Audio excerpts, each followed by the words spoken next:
Every opponent who has ever beaten you did it because they knew exactly what you would do, and you always did it. Think about that for a second. The last argument you lost. The last negotiation where you got played. The last time someone manipulated you into a reaction you regretted. They didn't win because they were smarter. They didn't win because they were stronger. They won because you were readable. You had a shape. You had a pattern. You had a form. And they saw it before you even moved. That is the single most expensive blind spot in your life. Not your intelligence. Not your work ethic. Not your talent. Your predictability.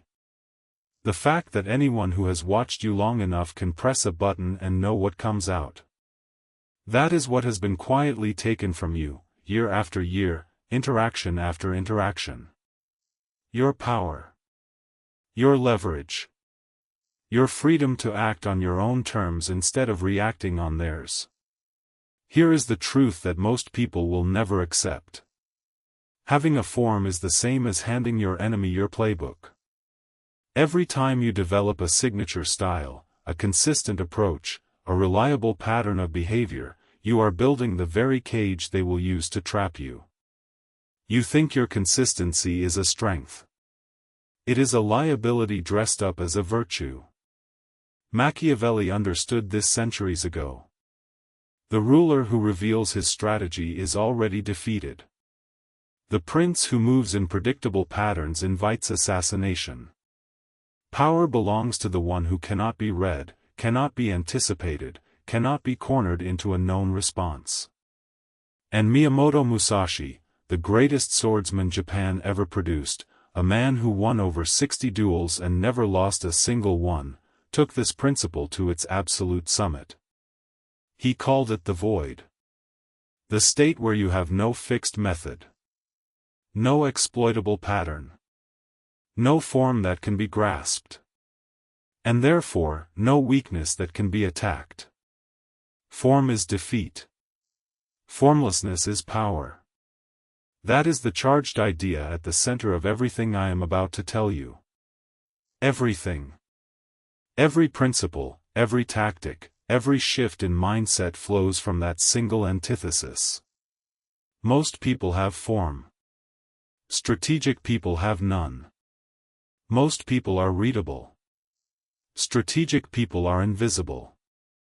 Most people are shapes pressed into molds. Strategic people are water, taking the shape of whatever container they enter, never the same twice, never caught, never pinned down. I am going to give you 7 dark principles for becoming formless. Not directionless. Not chaotic. Not random. Formless. There is a critical difference, and most people who try to be unpredictable get it wrong. They confuse formlessness with recklessness. They think being hard to read means being erratic. It doesn't. It means being so deeply grounded in principle that you no longer need rigid technique. The difference is everything. One is power. The other is noise. Listen carefully. Each of these 7 principles is going to cost you something. It will cost you the comfort of being known. The safety of being predictable. The ego satisfaction of having a recognizable style. But it will buy you something that almost no one alive possesses, the ability to move through the world without ever being caught. Number 1. Kill your signature.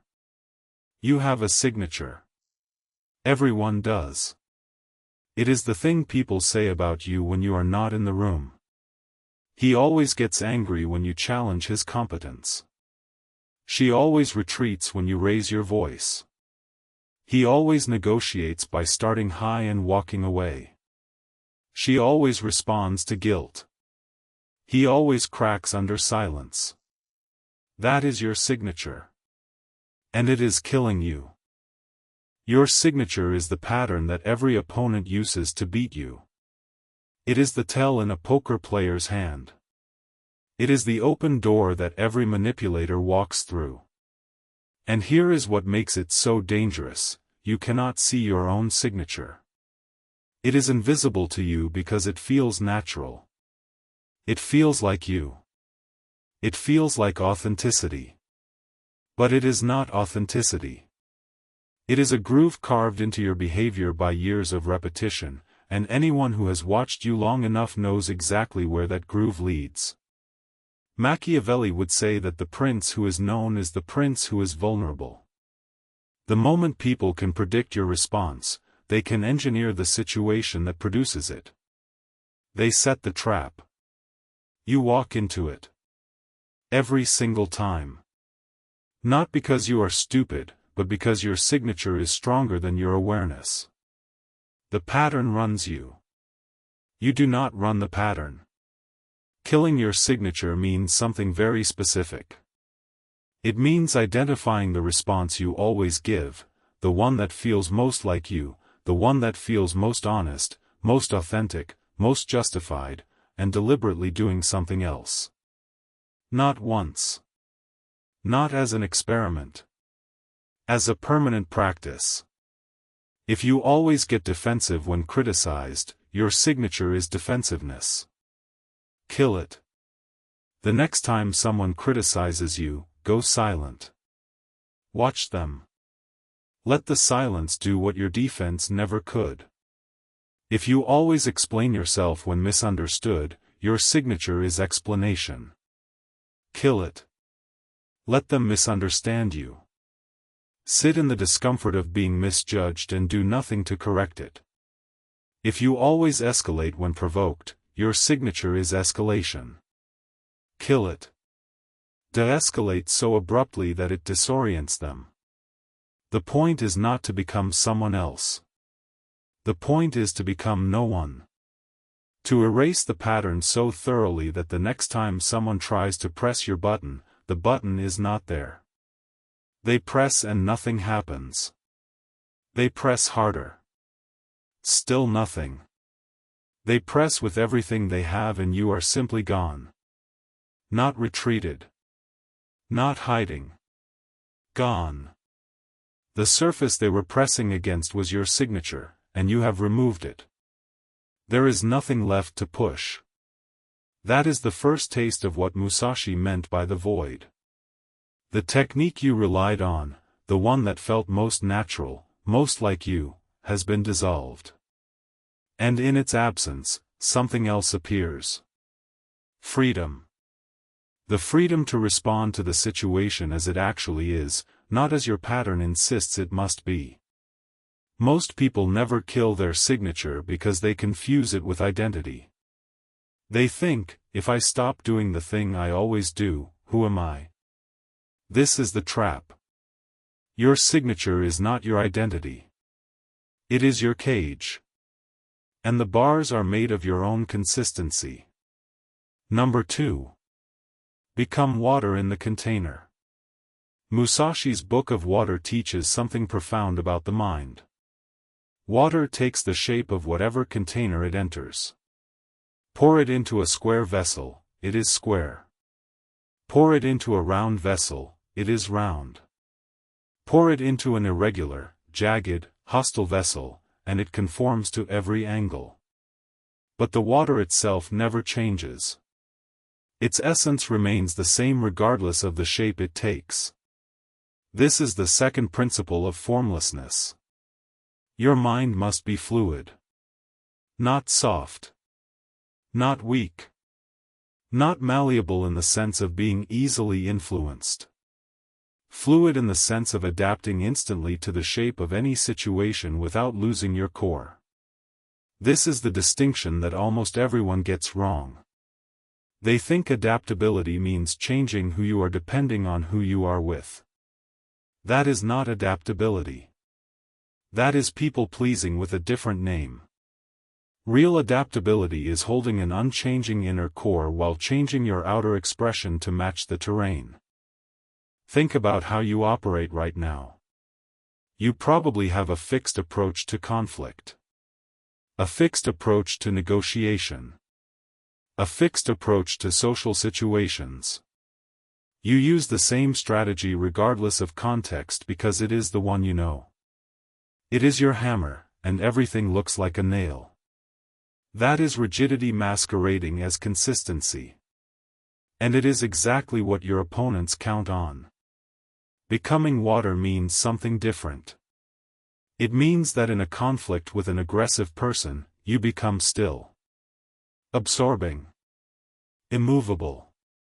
You let their energy hit you and dissipate. In a conflict with a passive-aggressive person, you become direct. Sharp. Confrontational in a way that strips them of their weapon.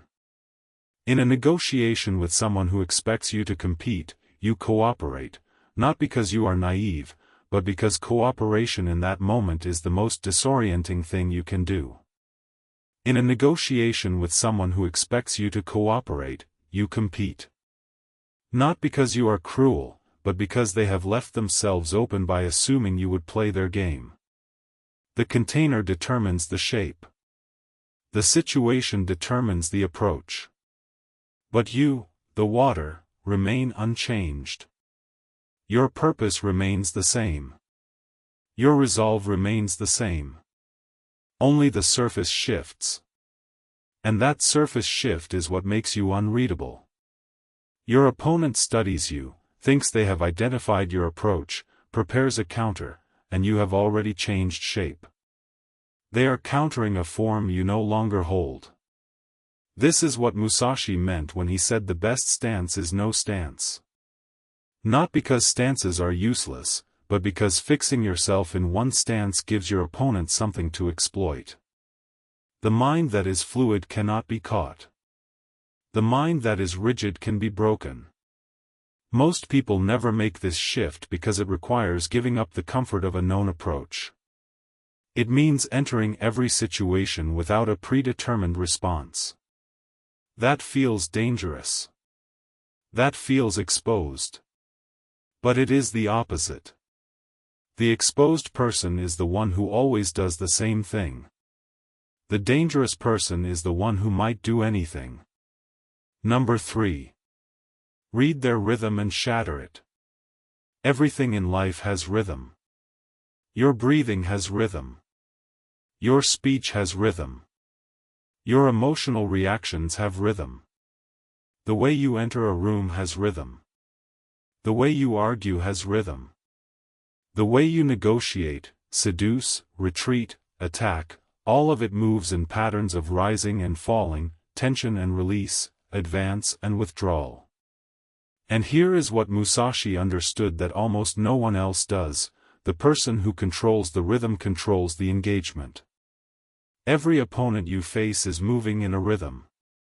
They have a cadence to their aggression, a tempo to their persuasion, a beat to their manipulation.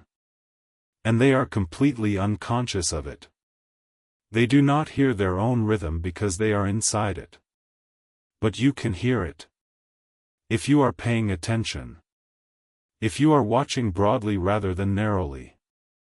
If you are observing the whole pattern rather than focusing on the individual move. Musashi distinguished between two kinds of gaze. Observing, which is broad and perceives the whole. And seeing, which is narrow and focuses on the specific. Most people in conflict are stuck in seeing. They focus on the individual words, the individual moves, the individual punches. They miss the rhythm. The master is in observing. He sees the whole pattern. He hears the music the opponent does not know they are playing. And then he does something devastating. He shatters it. Shattering someone's rhythm is one of the most powerful things you can do in any interaction. It works like this. You identify their pattern. They speak fast, you go slow. They push, you pull. They escalate, you go silent. They expect resistance, you give compliance, and then reverse when they are off balance. They expect compliance, you give resistance at the moment they have already committed to their next move. The effect is psychological disorientation. When someone's rhythm is shattered, they experience something close to vertigo. They have been moving to a beat that suddenly does not exist. Their body is still in the pattern, but the pattern leads nowhere. They stumble. Not physically, but mentally. They lose their footing. They start improvising, and improvised behavior is always weaker than practiced behavior. They enter territory they have not prepared for, and in that territory, you are already waiting. This is why silence is one of the most powerful weapons available to you. Silence shatters rhythm. The person who expects a response gets nothing. Their rhythm demands an answer and silence refuses to provide one. They are left hanging in the space where your response should be, and that space is unbearable. They fill it themselves. They over-explain. They reveal. They retreat. They do your work for you. But here is the key. You do not shatter their rhythm randomly. You shatter it strategically. You let them build their pattern. You let them get comfortable. You let them think they are leading the dance. And then, at the moment of maximum commitment on their part, the moment they have invested the most energy in their approach, you break the rhythm. You do the opposite of what they have calibrated for. And their entire structure collapses. Most people do the opposite. They try to impose their own rhythm on the situation. They think winning means controlling the tempo from the start. That is a mistake. Let the opponent establish their rhythm first. Let them show you their pattern. And then destroy it. The rhythm you impose can be countered. The rhythm you shatter cannot. Number 4. Deny them a target. This principle comes straight from the deepest wells of strategic thought, and it is one of the most counterintuitive ideas you will ever encounter. The best fighter does not go to the enemy. The best fighter makes the enemy come to him.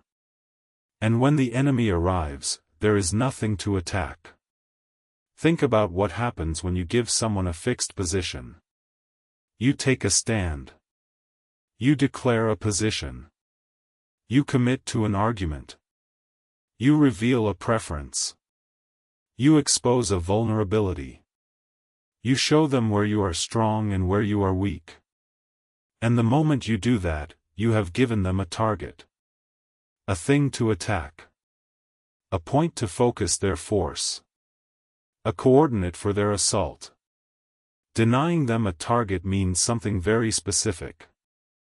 It means never standing still long enough for them to bring their full force to bear. When they advance, you are not there. When they attack the position you seem to hold, it is empty. When they prepare a counter to your strategy, you have already abandoned that strategy for another. You are not running. You are not hiding. You are simply not where they expect you to be. This is the strategy of emptiness. And it is maddening to experience. Think about what it feels like to fight someone who will not hold still. You throw a punch and it hits air. You make an argument and they do not engage it. You set a trap and they walk around it. You prepare for weeks and they neutralize your preparation in seconds by simply not being where you planned for them to be. In your daily life, this principle translates directly.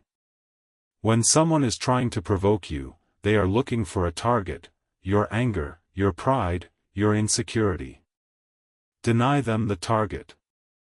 Give them nothing to hit. Do not argue. Do not defend. Do not explain. Do not justify. Simply do not occupy the position they are attacking. They swing at who they think you are, and you are someone else entirely. When someone is trying to pin you down in a negotiation, they are looking for your position. Your number. Your limit. Your bottom line. Deny them the target. Shift the conversation. Introduce new variables. Be interested in something they did not expect. Make the negotiation about something other than what they prepared for. Not as a distraction, but as a genuine reframing of the terrain.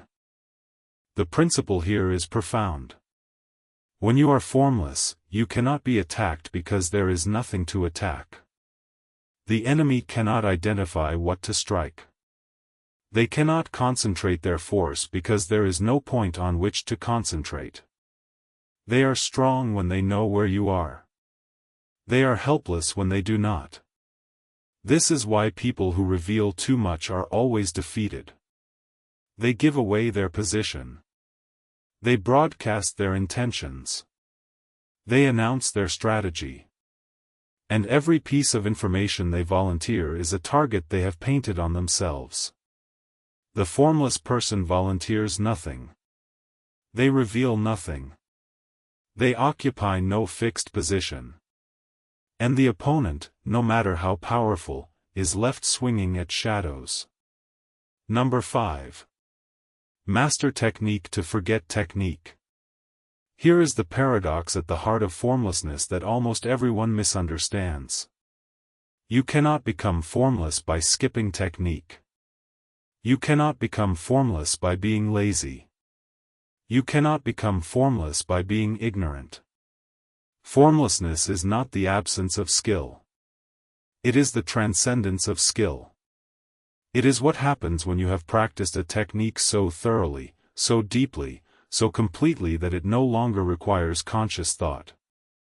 It has moved from your mind into your body. It has become instinct. Musashi was crystal clear about this. He said that the void is not emptiness as nothingness. It is emptiness as the source of all possibility. And you can only reach that emptiness after you have filled yourself completely.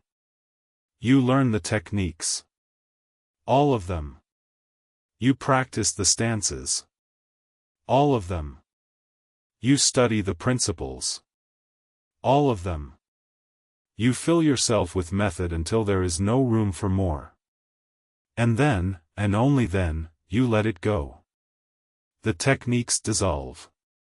The stances dissolve. The methods dissolve. What remains is not ignorance. What remains is mastery so deep that it no longer needs form. This is why most people never become formless. They try to skip the work. They hear formlessness and they think it means winging it. They think it means improvising. They think it means not preparing. That is not formlessness. That is just being unprepared. And being unprepared is the most predictable state of all. The unprepared person always reacts the same way, chaotically, desperately, without strategy. Their chaos is their form. And it is the easiest form to exploit. The progression is clear, and you must walk every step of it. First, you learn the rigid technique. You study the principles. You practice the methods. You drill the responses. You build a solid foundation. This is the earth phase. Then, you learn to make the technique fluid. You adapt it to different situations. You modify it. You experiment. This is the water phase. Then, you learn to apply it under pressure. You test it in real conflict. You forge it in fire. This is the fire phase. Then, you study other approaches. You learn what other schools teach. You understand their methods and their limitations. This is the wind phase. And finally, after all of that, you reach the void. The state where technique is so deeply internalized that it disappears. You cannot jump to the void. You cannot shortcut the process. The person who tries to be formless without first being formed is not dangerous. They are just lost. The person who has mastered form and then transcended it, that person is the most dangerous thing alive. Because they have access to every technique without being bound by any of them. They can use any method without being trapped by it. They can adopt any form without being defined by it. This is the critical distinction Musashi draws between no technique and no strategy. No technique is the mastery that has forgotten technique. No strategy is the amateurism that never learned it. They look similar from the outside, both appear unstructured, but they are opposites. One is the summit. The other is the basement. And the difference is everything. In your own life, this means you must first learn the rules before you can break them. You must first understand the patterns before you can abandon them. You must first master the conventional approaches before you can transcend them. If you try to be formless without this foundation, you will simply be formless in the worst way, shapeless, directionless, ineffective. A puddle instead of a river. Number 6. Do nothing useless. This principle sounds simple, but it is one of the hardest to live. In all things, combat, conversation, negotiation, daily life, avoid doing anything that does not serve the purpose. Every movement should be purposeful. Every action should have intent. Every word should carry weight. Waste of energy, unnecessary technique, decorative movement, habitual responses that exist because they feel comfortable rather than because they are effective, all of these create openings for the enemy and diminish your power. Most people are drowning in useless action. They explain things that do not need explaining. They argue points that do not matter. They react to provocations that deserve silence. They defend positions that are not under real attack. They express emotions that serve no strategic function. They communicate constantly, endlessly, compulsively, and every bit of it is a window into their psychology that a perceptive opponent can use against them. Here is the principle in its sharpest form. Every unnecessary action is a leak. Every redundant word is information you gave away for free. Every habitual response is a pattern you exposed for nothing. The formless person does not leak. They do not waste. They do not give away pieces of themselves for no reason. They act only when action serves the purpose. They speak only when speech advances the position. They respond only when response is strategic. This requires a level of discipline that almost no one has. It means being comfortable with silence. Comfortable with being misunderstood. Comfortable with letting things pass without comment. Comfortable with not having the last word. Comfortable with not correcting the record. Comfortable with not explaining yourself. Each of these is a form of useless action that most people engage in compulsively, and each one is making you readable. Think about the last argument you had. How many of the things you said actually served a purpose? How many were strategic? How many were just emotional leakage, the spillover of feelings you could not contain, the compulsive need to be heard, to be understood, to be right? Now think about how much information you gave away in that argument. Not just about the topic, but about yourself. Your triggers. Your priorities. Your insecurities. Your limits. You showed them everything they need to know to beat you next time. The formless person enters that same argument and says almost nothing. They listen. They observe. They identify the opponent's rhythm. They note the opponent's patterns. They let the opponent reveal themselves. And when they do speak, it is precise. It is targeted. It serves the purpose and nothing else. There is no leakage. There is no waste. There is no pattern to observe because the behavior is not habitual, it is purposeful, and purposeful behavior changes with the situation. Marcus Aurelius would recognize this principle instantly. The Stoic ideal is the person who is complete in themselves, who does not leak their power into the world through unnecessary reaction, who does not give away their peace to every passing provocation. The person who acts only when action is warranted and restrains when restraint is power. This is not passivity. This is the highest form of strategic discipline. Do nothing useless. Cut every action that does not serve the purpose. Strip away every habitual response that exists because it feels good rather than because it works. Remove every word that is not load-bearing. What remains is pure. What remains is formless. What remains is dangerous. Number 7. Hold the body of a rock while moving like water. This is the final principle, and it is the synthesis of everything that came before. It is the resolution of the apparent contradiction at the heart of formlessness. How can you be formless and grounded at the same time? How can you have no fixed pattern and still have direction? How can you be unpredictable and still be purposeful? The answer is this. Your inner state is a rock. Your outer expression is water. Your core is immovable. Your surface is fluid. Your purpose is absolute. Your method is infinitely adaptable. Musashi called this the body of a rock. When you have mastered the way of strategy, your body and mind become like a rock, immovable, solid, unshakable by anything. This is not rigidity. It is a state of absolute internal stability where doubt, fear, and confusion cannot enter. The master's stance, whether in combat or in life, is that of the rock. Present. Complete. Perfectly grounded. But the rock does not mean stillness. The rock means stability. You can move like water while being grounded like a rock.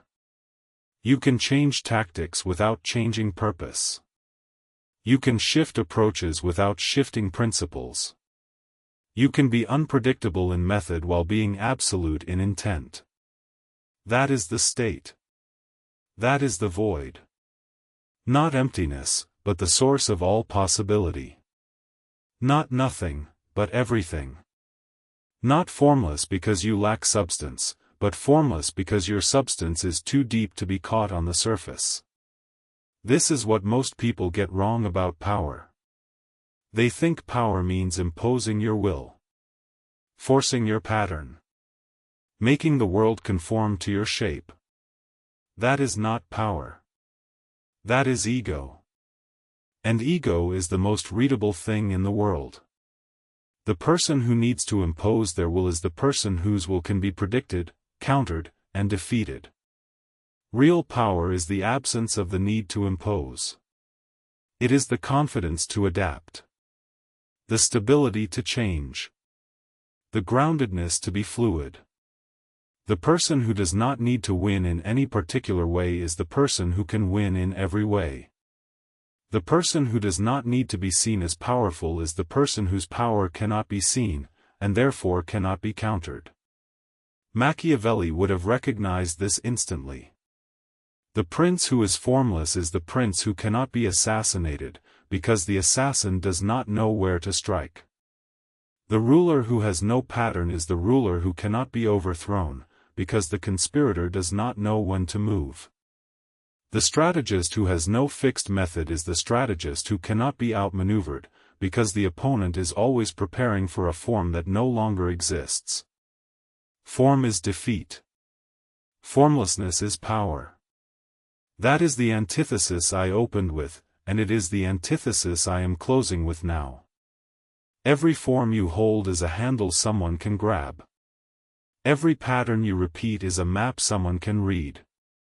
Every signature you leave is a trail someone can follow. And every one of those is quietly taking something from you, your leverage, your freedom, your ability to act on your own terms instead of reacting on theirs. The 7 principles I have given you are not separate ideas. They are one idea expressed in 7 ways. Kill your signature so no one can predict you. Become water in the container so no one can pin you down. Read their rhythm and shatter it so no one can control the engagement. Deny them a target so no one can focus their force against you. Master technique to forget it so your freedom is grounded in real skill, not in amateur chaos.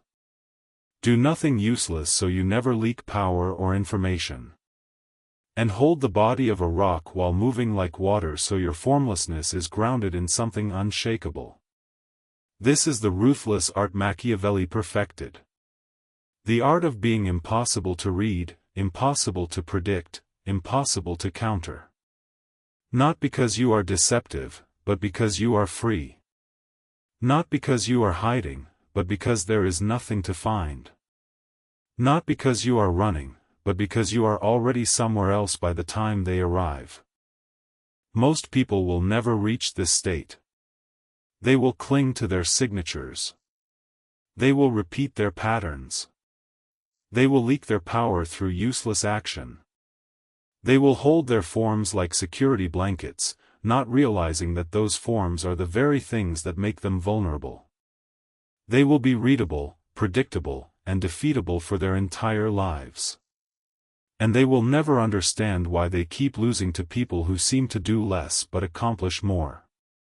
But you understand now. You see the pattern. You see the cost. And you have the principles to break free of it. So here is what you do. Right now, not tomorrow. Not next week. Not when you feel ready. Right now. Identify your signature, the one response that everyone knows you for, the one pattern that every opponent has used against you. The one you have been telling yourself is just who you are. And kill it. Not modify it. Not soften it. Kill it. Remove the button entirely. Let the next person who tries to press it find nothing there. And then do it again with the next pattern. And the next. Strip away every fixed form until what remains is something that cannot be named, cannot be predicted, and cannot be defeated. You will feel exposed at first. You will feel like you have lost something essential. That is the ego mourning the death of its cage. Let it mourn. What grows in that space is something the ego could never give you, real power. The power that comes from having nothing to defend. The power that comes from being nowhere and everywhere at once. The power that comes from being formless. Go to the comments right now and write these 4 words. I am untouchable. Not as a hope. Not as an aspiration. As a declaration. As the name you are choosing for yourself from this moment forward. Because the person who has no form is the person who cannot be touched. And that person, the formless one, the untouchable one, is who you are becoming. Starting now.